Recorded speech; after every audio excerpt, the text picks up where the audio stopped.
Hello friends, welcome back to the channel. This is the second video today. Because of the anniversary, we have a lot of things to talk about. In this video, I'm going to talk about which character you should select from the free Tier-4 Selector that you got during the anniversary today. So without wasting any more time, let's get right into the video. Now there are 21 characters that you can select from the Tier 4 selector, and I have made 5 distinct categories. First one is PvE and second one is PvP. These are pretty much self-explanatory. I'm gonna rank the best PvE and PvP character among them in the top category, and this okayish is those characters who are pretty okay and can be used somewhere in game but does not have that much of the value in themselves because they have been outdated. And bad speaks for itself. I don't need to explain why it is here.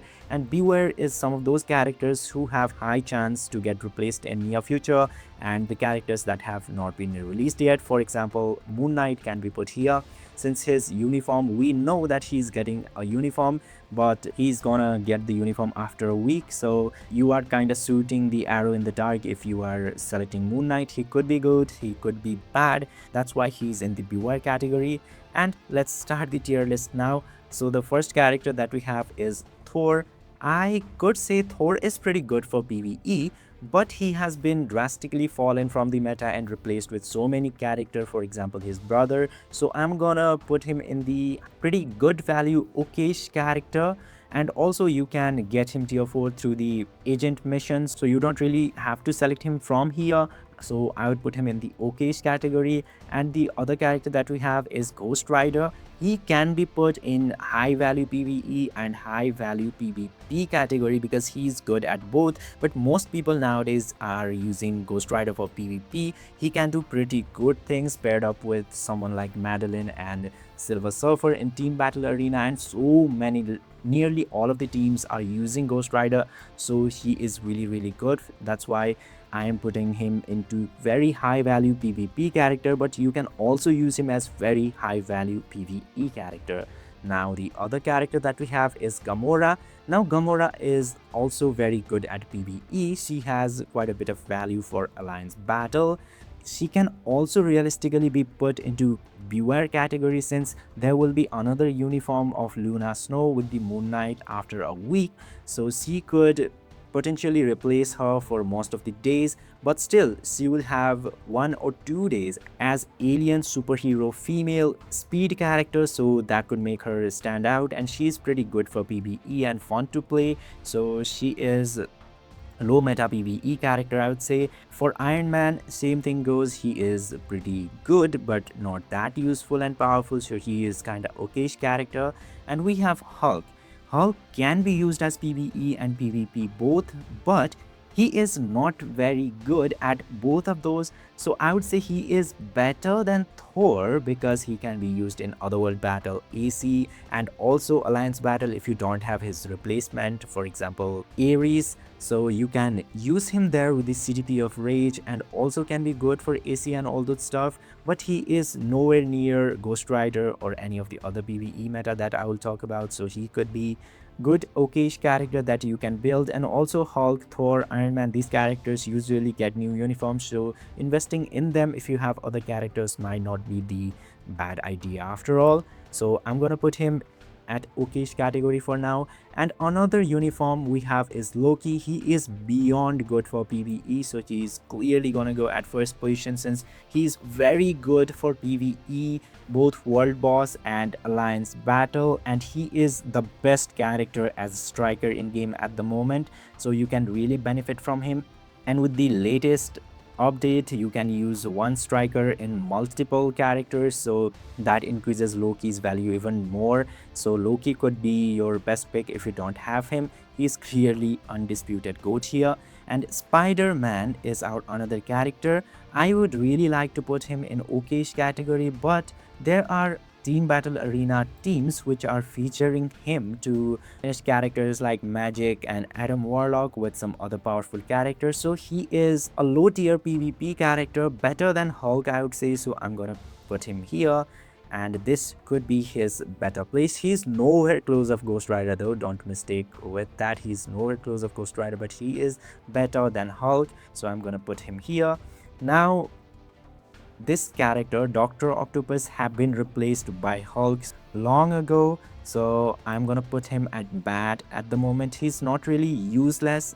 In that case, you can use somewhere, but he's not really that useful since he's very hard to play and very old uniform at the moment. So you should not invest in the character now.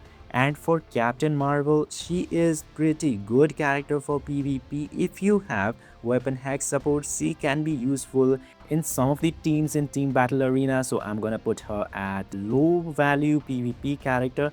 She might be better than Spider-Man if you have weapon hack support and a cracked account. She can be better. So these characters are interchangeable. And Black Panther at the moment is pretty much same as Dr. Octopus. He's not really that useful, but I can put him in okayish category. Not really, he is not gonna go there. Black Bolt as of now is really old, so I would say it's bad, and he is seasonal character. I guess his uniform was discounted last time, so he could be one of the picks if you have all of the other characters. I'm gonna put him in back. And other one we have is Ant-Man. His value is kinda bad at the moment. He cannot even compete with Iron Man, so putting him up here would not be a good idea. So I would say Ant-Man is definitely a bad character. Miles Morales, on the other hand, is very useful with his villain and hero both uniform. He can help you climb a lot of world boss stages. You need him if you want to climb in world boss. I would say he's very useful character, definitely better than Gamora. So I'm gonna rank him here. Even if you don't have this seasonal uniform, he could be useful, but that is gonna lower his value a little bit, but not all that much. Spider-Gwen, she has fallen a lot, so she is, I guess, still better than Iron Man, or maybe not. She is here, in my opinion, she is just fine in okayish category. Storm is interesting case. You can say that she is better than Loki, or Loki is better than her, but I guess Loki is a little bit better than Storm because of his capabilities as the striker character. They are toe-to-toe on the scores and damage that they deal, so you can interchange these characters depending on what kind of typing, gender, or abilities that you need. Depending on that, you can interchange these characters. But in my opinion, Loki is a little bit better than Storm, but Storm is really good. You can place both of these characters as number one from this list. Now the other character, Shadow Shell, is pretty outdated, or I would say she has a little bit of value, but she is pretty bad character at the moment. Nobody uses her, at least I haven't seen anyone using Shadow Shell. Now this woman is pretty interesting since she has a stage in ABX and there are no other characters that you can use in there. Some people are using Invisible Woman with Rage, but she can do better than that. But still, she is kinda okayish character, very high value okayish character, I'd say.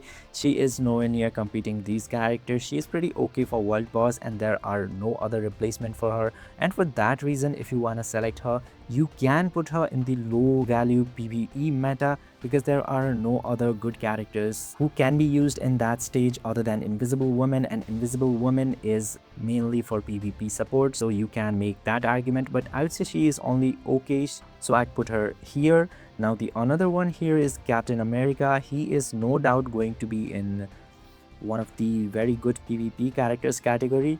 Now he's better than Spider-Man. He is doing pretty nice stuff. I've seen some of the testing videos on YouTube. I haven't personally used him. If you have personally used him and you don't like the performance, you can tell into the comment section and enlighten all of us, so that the tier 4 selectors would not be wasted. But as much as I have seen, he's pretty good character for PvP, so he can be used in the Team Battle Arena team to benefit when all of the other teams are debuffed. So that would be really good scenario to use him. And he can also be beneficial in some of the Team Battle Arena teams, so he will be in the second guy in PvP to select if you want to select some characters for PvP. But still, he is not even close with Ghost Rider, so keep that in mind.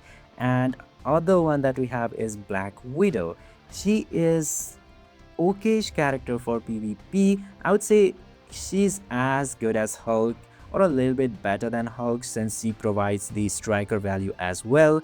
But I don't think now many people will use her striker since one character can be used in multiple striker. So I'd say she's just an okayish PvP slash AC character. So that can be my final thoughts on Black Widow. She's just an okayish character. Don't waste your selector on that.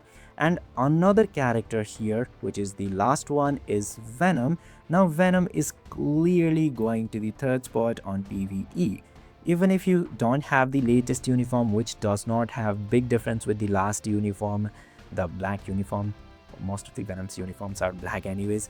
So he is really good for PvE game modes such as ABX, ABL, and even World Boss Legend. He does all of that. Even GBR, you can use him everywhere that you can think of, and he is a little bit better than Spider-Man, Miles Morales, and he is the best combat option you've got at the moment. So these are the characters ranking. If you have all of the useful characters from here and thinking of getting Moon Knight, he could really be good for PvE. But if you already have Venom, you don't really even need this guy. Otherwise you can choose him as well, but for now he will stay in the beware category because we don't know how his uniform is gonna look like. So this is my final thought on the tier 4 selector. You can select any of the characters that you think will be enjoyable to play. It's your stance, whatever you need to choose. I'm explaining it from the total beneficial perspective to get most value, but still you can pick any of the characters that you want. So yeah, I guess this video have been helpful to you. If you do not agree with my thoughts on the video, you can tell me that into the comment section, and also tell me what do you want to see in the future, what type of guides or videos that you are looking for. So for now, this is it, and thank you for watching.